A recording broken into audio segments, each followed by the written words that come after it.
জাতীয়তাবাদী যুবদলের ৪৭তম প্রতিষ্ঠা বার্ষিকী উপলক্ষে রিয়াদের আজিজিয়া মেডিনোভা মেডিকেল কমপ্লেক্সের হল রুমে আলোচনা সভা অনুষ্ঠিত হয়েছে।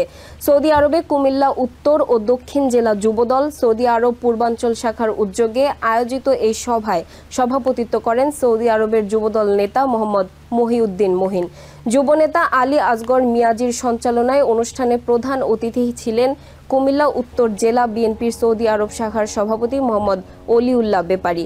প্রধান বক্তা ছিলেন কুমিল্লা আদর্শ সদর উপজেলা বিএনপির সৌদি আরব শাখার প্রবাসী কল্যাণ সম্পাদক শাহ মোহাম্মদ আলী শাওন ও স্বাগত বক্তা ছিলেন যুবদল নেতা জনাব আমির হোসেন প্রধান এবং মোহাম্মদ রাজু পাটোয়ারি সহ আরও অনেকেই।